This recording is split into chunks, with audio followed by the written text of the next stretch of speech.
this is a problem in the system, that we have clean supply. And I believe publishers will prioritize that more going forward. What is your thought? Yeah, I 100% agree on. This is a system problem. Ad quality has two different angles, right? There is all content, like context angle of like malicious, sexist or, clickable problems. You see something weird, you see a fluke, you see an anomaly, you see something that's way out of line. What does it take to really focus on what that could be?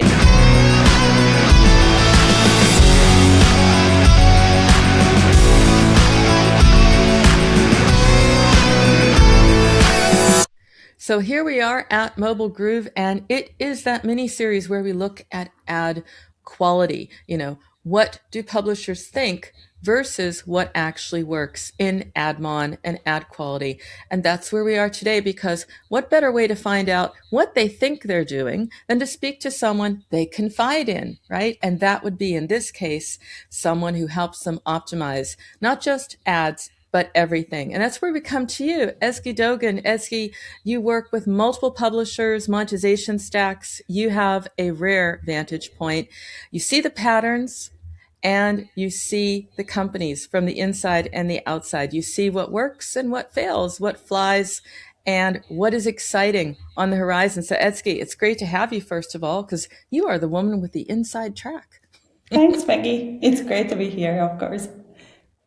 I have to say, because I watch people, and everyone's more than a title. And Ezgi, I have to say, your star is shining. I'm seeing you a lot of places. I'm seeing you everywhere. So what's happening at Ezgi Dogan? Because you are a consultant, but I have a feeling that you are growing. Thanks, Peggy. Yeah, that's true. I actually started very organically to my consultancy business around 4 or 5 years ago, because I was chatting with friends actually in those events where I was also leading back then my team on monetization in my previous role, and then it just kicked off in that way. They were like, "We don't know how to do that. Can you just do it for us?" And then it just how it started, and then it's just grow organically, and here we are today. So. That is awesome. That is excellent for you because, of course, you know it from the inside out. Maybe for our audience doesn't know a little bit about your backstory, share a little bit of that. Of course. So I am engineer. I build my own apps. I wrote code for years, and then I decided to move a little bit through the product scene of things to make sure creating the perfect products. And then I was really interested on the monetization space specifically because it's just quite interesting for me to change something and see the result the other day since the beginning. So that's how I kind of end up in monetization space. I worked in the web part of it for a while, and then I moved to app part of it, worked with variety of apps from utilities, dating for a long time, and then games from, hyper casual, hybrid casual on the hype days, and puzzle, mid-core genres, action, simulation, merge titles. So I'm hearing two things here. One, it from the inside out, your stuff. I mean, engineering background. I'm impressed. I wasn't aware of that. Yeah. And you're making your own apps, which means you will be monetizing them extremely well. I'll stay in touch with you. Yeah. Yeah, that's the point. Fingers crossed. Watch you crush it out there. Okay. Well, the point of it is because studios call you in, right? Publishers at different stages of maturity, non-gaming, gaming and non-gaming are also blending as well. And we've seen that a lot. And I'm sure you've seen that with your clients as well. What about the skill set that helps you help studios improve and optimize monetization? I think there's also some misconceptions around what do you need to improve and optimize monetization? What is that skill set? Honestly, for me, it's easier to step in with engineering and product, background for sure. But the most important thing, I believe, is the data skill set. It's kind of easier to step in for me because, due to the engineering and product backgrounds, obviously. But I think data skills are the most important ones because you need to, first of all, understand the data and make sense of the data so that you can understand your monetization decisions and make them on top of the data. But design skills are also very important because you need to show the right design to users so that they convert in a way. So that's also very important. But apart from all this, I think psychology, like interest in psychology and understanding of psychology is also very important because monetization have different angles, right? There is like ad monetization. Obviously, you need some like skills on understanding the mediation setup and stuff. But there is also subscription business, IAP business. There is also a way to monetize users via data of them itself. So there are different ways of monetizing users, and understanding which way is the best for that user also requires another level of like strategical, psychological thinking, in my opinion. So yeah, Yeah. a little bit of an everywhere. Yeah, no, I can see that because it is an experience, an ad experience and an app experience, even for the user. They're not distinguishing between the two. So it needs to be a journey as well. So there's a lot that goes into that, a lot that goes into understanding your user. And that from the studios is also intriguing because publishers think at first, yes, some ads are bad. They're harmful, they're malicious, they're disturbing, but they're saying to themselves, but I'm a business, so I really can't afford to lose that revenue.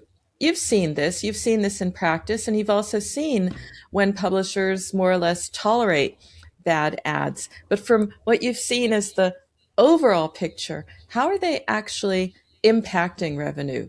In the past, maybe like 2 years ago, when we put strict limits on the ad quality, we were seeing some impact on like CPMs going down, but like around 10 to 15%, and then retention impact.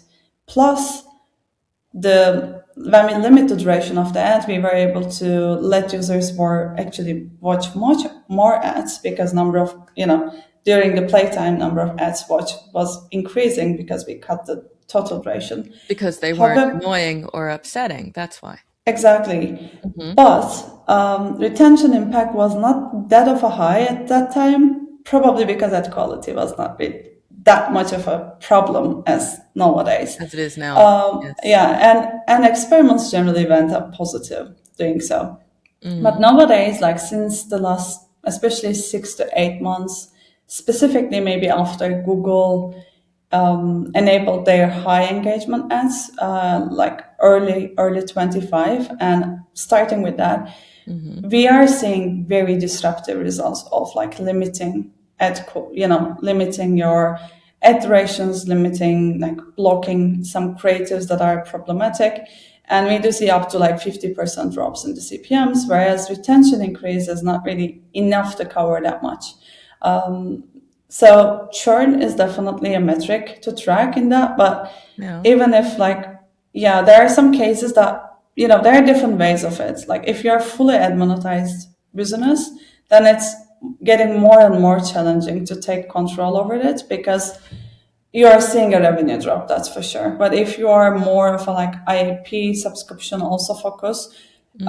and making sure ad quality is in good way, then you can actually increase your conversion rates by making sure ad quality is in good hands, which means overall you can have like positive LTV numbers overall from the experiments.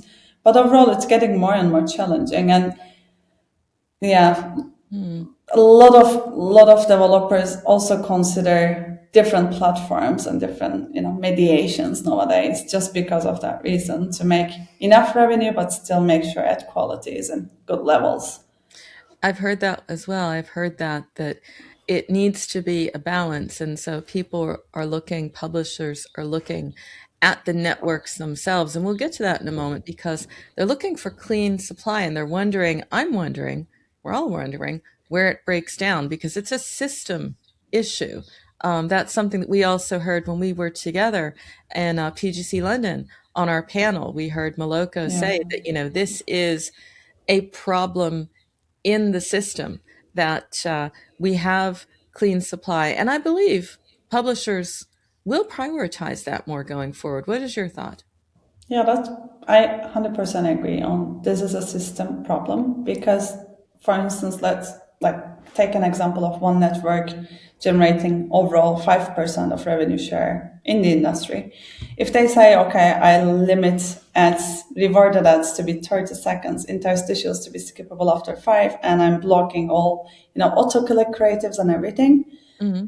they will not be able to compete with the others anymore in terms of their like UA, like marketing, data objectives. So big players actually need to step in for some actions to really make a change in the industry. And this is actually how we came to that point overall, because honestly, personally, I have heard from an account manager from one of the big players saying that, okay, the average ad duration you see is 60 seconds, for instance, but what you're gonna do, are you gonna block us? You can't do that. Like, I have heard that, for instance, from an account manager. So, if we approach topics in this matter, it's not getting anywhere. But if we all kind of collaborate on making things better, then we can make some progress. And yeah, honestly, in the past few months, with the mediation things that I also mentioned, like Google is actually taking some steps on this and True. trying to push, because these high engagement ads are not able to, like, we are not able to block them in other mediations, but you can block them using AdMob. And it's kind of giving you a way to keep your revenue up while making sure ad quality is still on acceptable levels. So Mm-hmm. I'm hearing more and more big gaming studios also moving to at least willing to test and see the performance. It's getting some levels that it's unacceptable anymore, the ad quality. So developers, publishers taking actions, because we do see retentions going down.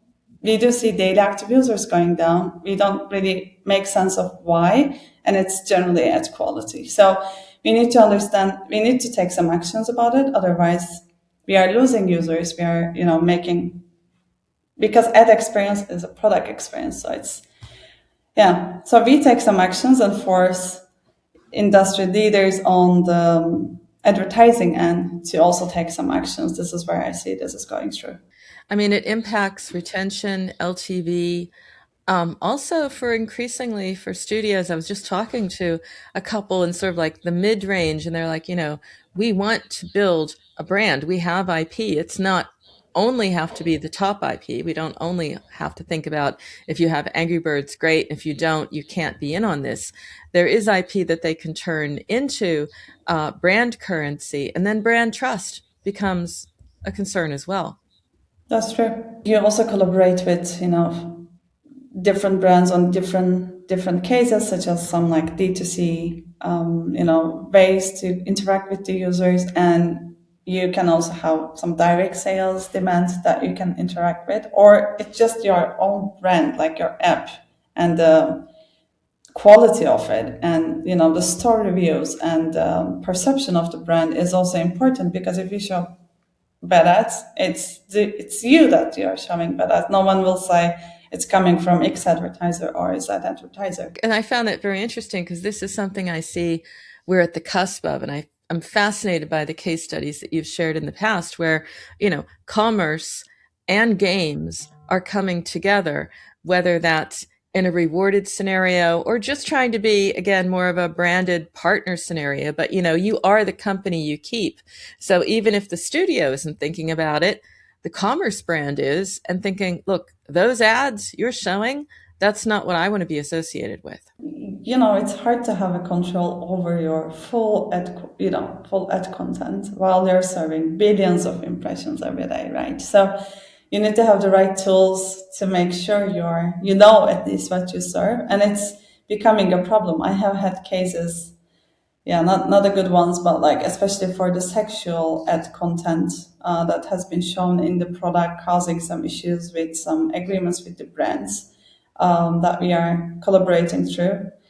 Yeah, that happens. When you're talking to the studios and you're saying, look, I'm seeing churn here, or I'm seeing an inexplainable thing going on here that I just cannot explain, that when I turn off this particular network, and we won't name them, but I do know them off the record, something happens. There's a positive upswing in either, engagement or LTV because those ads aren't there. So at what point do studios usually realize that they have an ad quality problem? If they don't have any tool, they don't really realize what kind of ads they are serving up until a point that they see something weird in their data, such as retention drops in continuous way, and they don't have anything to explain that. Or, for instance, we had a case that we have been seeing that's a company that I just recently started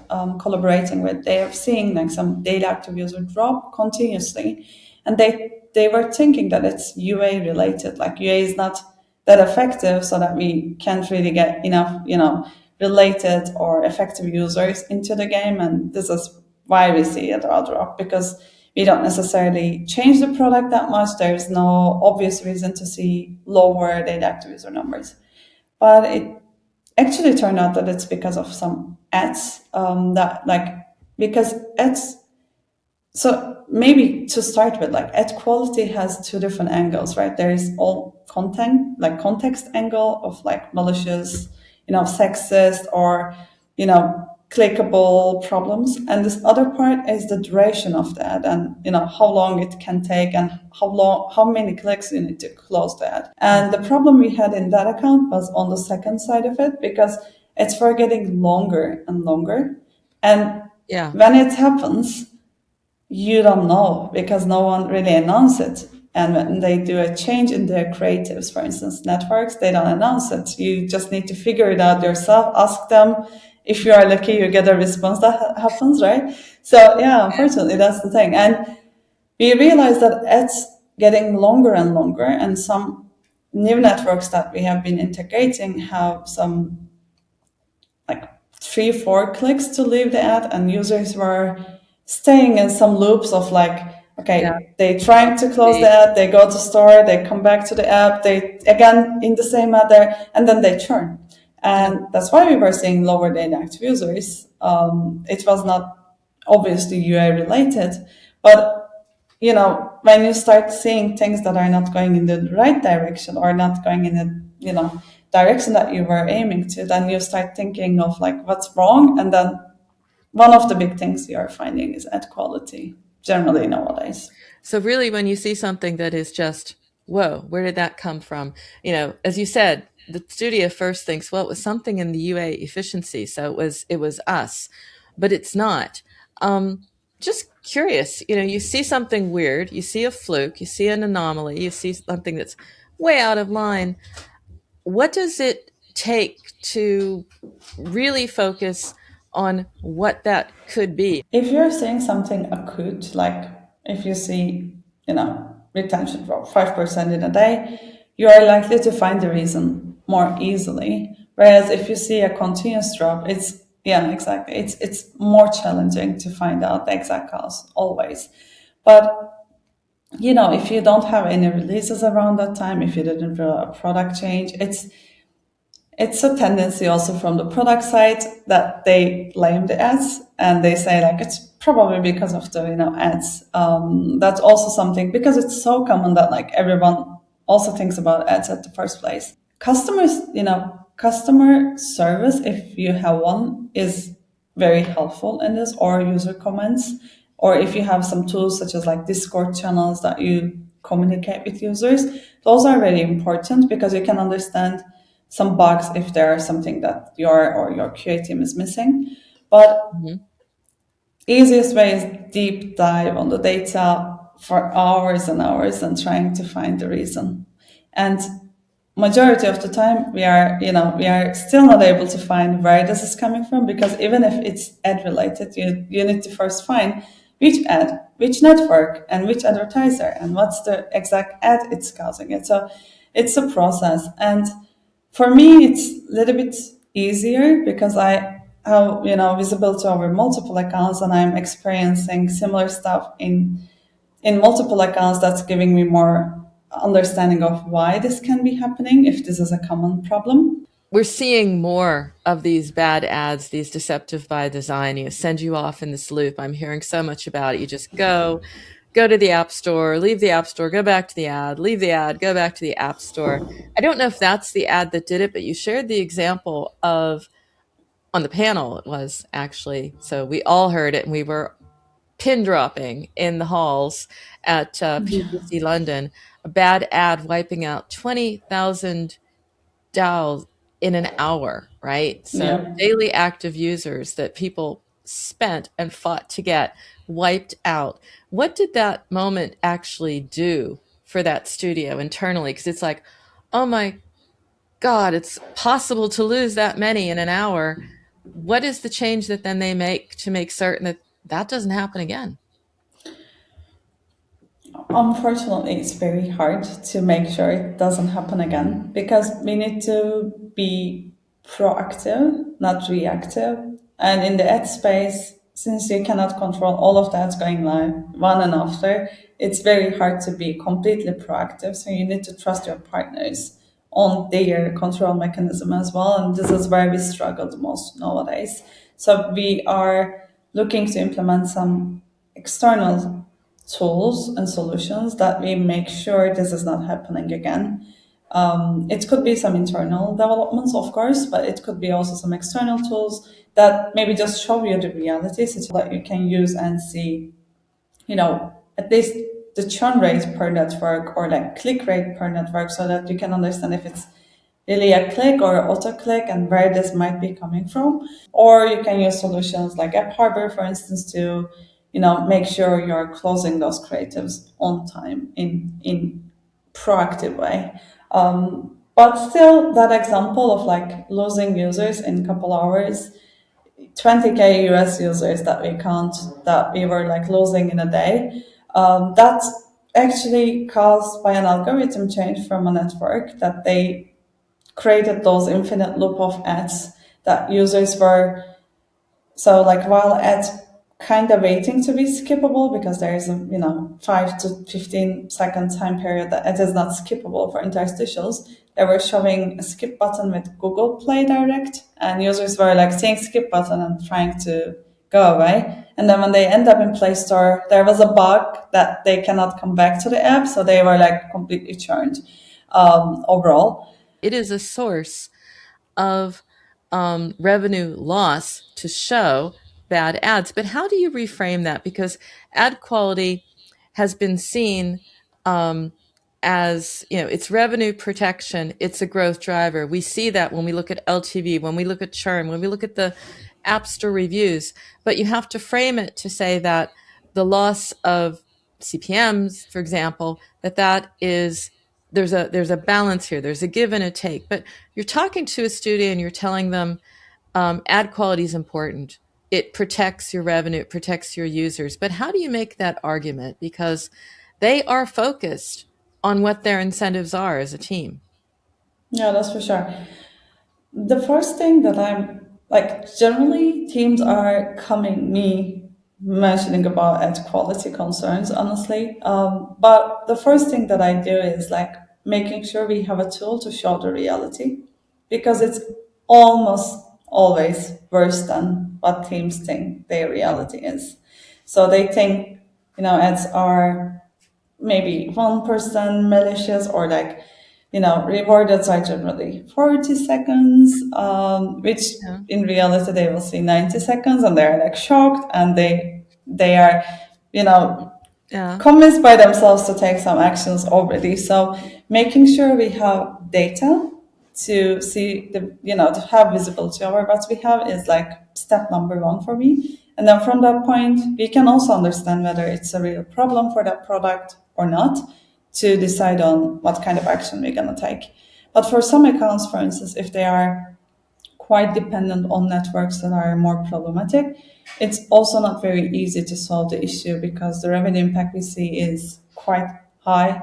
So we need to find other ways, such as focusing on variety of like monetization methods to maybe increase IP purchases more, focusing on more strategically, like increasing the other sides of the monetization better, so that ads getting less and less important for the product, so that we can make enough changes for the ad quality. So this is also one other way that we had to go through in some accounts. So in some ways, it's not like saying, well, we're going to be able to control this completely, so let's change the mix so that what we can't control simply because the network is doing something, that we can balance that out. You mentioned that it's a surprise for studios oftentimes to understand just how bad the problem is. And that's just it. We need to understand how bad is the problem. Not only how does it scale, which we've discussed, which is in the process in the system, but in the data, how bad is it? And we do have a new report from AppHarbr looking at their internal data, but some of it is pretty shocking. And they've also looked between games and non-games. They've also looked between operating systems. I think it's very interesting that it's several X difference between Android and iOS, because probably people say themselves iOS is a different segment. It's going to be attentive, it's going to be affluent, it's going to be worth getting, and maybe also because you can't target iOS the way you could before. So it's higher on iOS, higher in gaming, probably because that's where the eyeballs are. But, looking at the data, what stands out for you when you look at that? Is it a problem that you find worrying, and maybe you're advising publishers more about it because now you have the data in hand to say, look, this is how bad it really is? I'm not surprised at all. The fact that we are seeing more in gaming, probably due to the fact that problematic creatives are generally video creatives compared to non-video. And in apps, we tend to have more display ads formats that are like, still obviously interstitials are a big part of the revenue in apps, but we tend to more reliant on the display formats, which I guess reducing the problem to some extent. But for gaming, it's very, very video ad heavily, monetization models, especially with like a couple years back, hyper casual times. I guess the ad quality that time got very, very bad. Like I think that was the low point of ad quality ever. Exactly. Because you can just try to show more and more ads to user, make the most out of them in a couple hours or in a day. And then that was the goal. And we didn't really care about the ad quality by that time. And we are kind of paying off it right now. Yes. Because that kind of become normal afterwards. But from that data, I was also checking some internal data recently, really aligning with what AppHarbr shared, but churn rates are also very interesting. For instance, for some networks, we do see the CTR rates on the ads are like close to 90%, which is kind of impossible. Like 90% of the ads that network shown has been clicked by the user. It's almost impossible, right? Exactly, too good to be true. And we do see churn rates up to like 10 to 15% from specific ad placements that we have those. For majority of my clients, we serve billions of ads every day. And looking at AppHarbr data, that means we are serving millions of problematic creatives every day. Right. Which means if you just look at unique users, it makes like thousands of unique users seeing those creatives every day. And you pay for those users. So it's such a loop that that's very concerning. But I'm not surprised. But very concerning. And,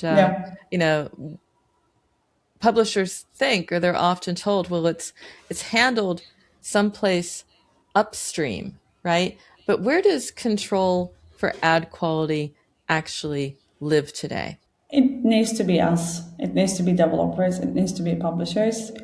Because if we don't know, for instance, what's the time users spend on ads versus real playtime, or what's the churn we see from different, monetization methods that we see from the user, we will also not be aware of the changes the advertiser and networks do. Example of it, almost every month, I do see some changes in some networks' behavior. And what networks generally tell you is that like they did some internal and confidential algorithm changes to make things, optimize and better. Yeah, that's like almost all the time. And if you don't have your own data tracked, then you will be like, what you can do about this. You have to believe them if you don't have any data to understand what really is. But if you have your own data showing how this network was performing, what kind of issues it was causing, and what kind of performance they were delivering, then you will be able to understand, okay, this change that they did is reducing the quality of my product, causing more issues. So I need to make something about it, or not. So this is where we need to stand, and we need to understand. We need to make sure we have the right KPIs to track about ad quality. We need to have right tools to track ad quality, and we need some people looking at those regularly so that we can understand what is changing on the other side of the world, let's say.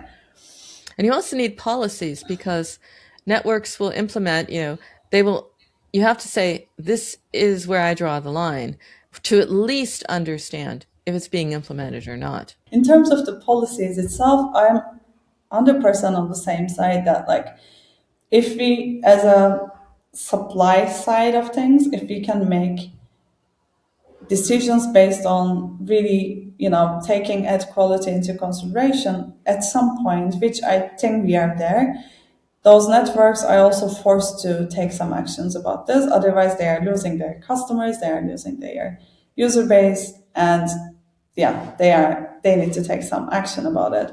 So that's, I guess, where we stand right now, that like some networks doing something, some not, and publishers are going in a way that they are caring about it. And we do see some, hopefully, changes this year. I'm very hopeful that this year will be Because going we're to aware be of the good news. problem. We're looking at tools and technology to control it. And you mentioned, also transparency. You have your data, so you're equipped with data, data-informed decisions, and transparency into what the networks are doing. And that's why it's very exciting that the Ad Quality Index is launching, the first time ever, that looks at networks based on ad safety, ad experience.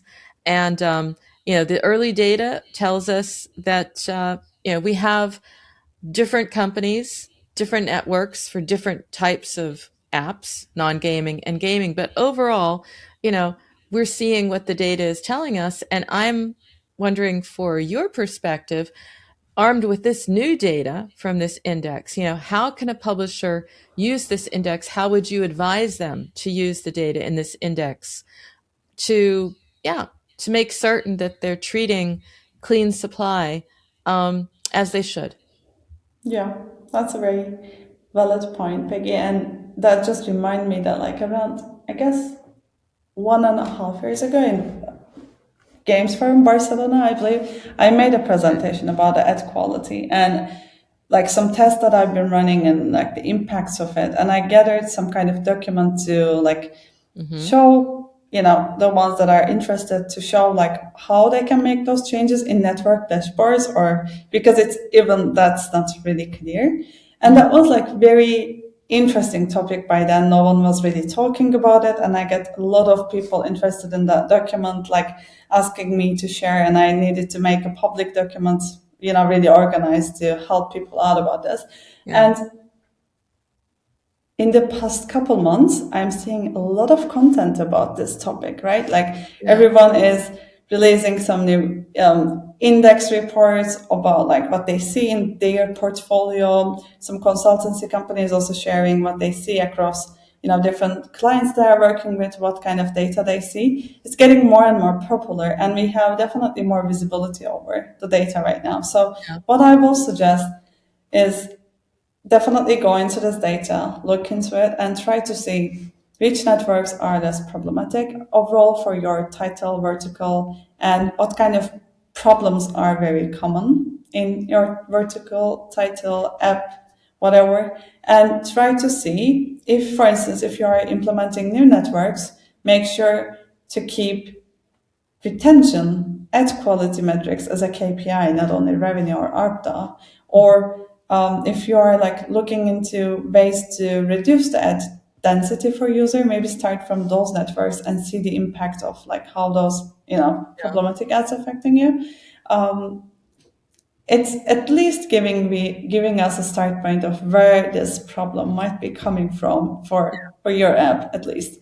So you can, even if you don't have your own data, you can make some guesses of like, okay, maybe I experiment with this network on Mm-hmm. better formats more, whereas I go a little bit more easy with that network. So you can try to define your own objectives based on your monetization mix. So really take this index data, combine it with your own in-app signals, what you're seeing in user behavior, user Exactly. feedback, and use that together. And what I'm hearing here is, don't treat this reporter or any benchmark. This is the only one of its kind, but it's not static. Data is never static. You know that as an engineer. I don't need to tell you Yeah. that. So, it's not good versus bad. It's really important that it's just using it to make an informed decision because it's so important. You said yourself, we're seeing this talked about. It's an issue. It's coming to the fore. It's a hot topic. And this is Yeah. something to understand, you know, where do I stand? What are the other networks? What are the baselines, really? Exactly. And coming to your point, it's also very interesting to see different results. You can see, for instance, using exact same tools in same vertical, different games.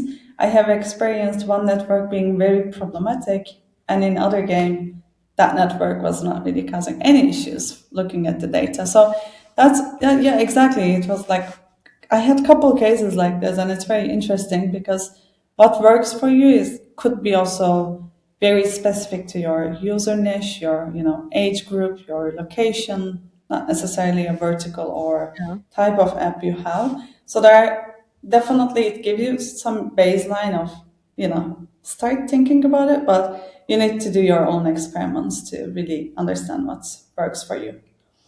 But really, what we come down to is, it is for the publishers. The publishers, it's a little bit like a good news, bad news. The bad news is it's a system failure. So it's very, very intricate and very fragmented. And performance is going to hide it most times because we're looking at different metrics. But then there's saying, well, you can have meaningful control over the ad experience with the tools, with the tech, and more importantly, also with the data, your own data and benchmarks out there. How well is this landing with studios to say, hey, here's the thing. You can make decisions about the ads in your apps. Obviously, big publishers are aware of it, but especially like smaller teams with high volume of apps that they don't have enough time to focus on monetization, in the level of attention it required, they are like, okay, I just enabled those networks, did the best practices, and that's how it works. But it's actually not. There are like different levels of authority you have over your demands. You can make, changes and control things. And generally they are excited about doing so, and majority of the time we actually see good results, especially in the playtime and retention metrics. And for games and apps that are more diverse, as I said, in terms of monetization, split of like IAP subscriptions, ads, we do see better results of limiting ad quality.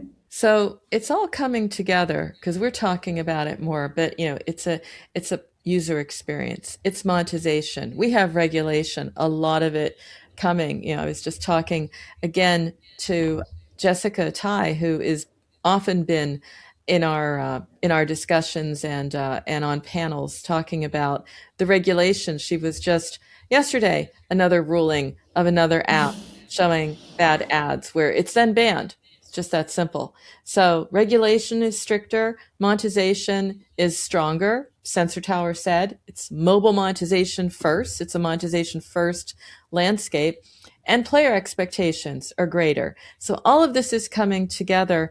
What needs to change within the studio to adapt to this convergence and have this conversation? Do they need to have more pressure from us? Do they need to have different incentives within the team? Do they just need better tools and tech? Because it's all coming together and we don't want it crashing down on them, and they don't want it either.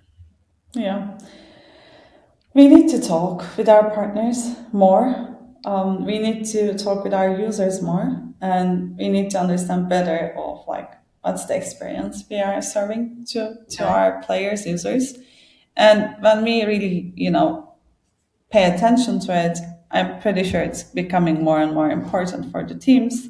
But when it's not a burning topic, it's hard to prioritize over. That's, with so dynamic changes across our industry, we have always some improvements waiting on the pipeline in the backlog that like it's hard to prioritize stuff if it's nice to have.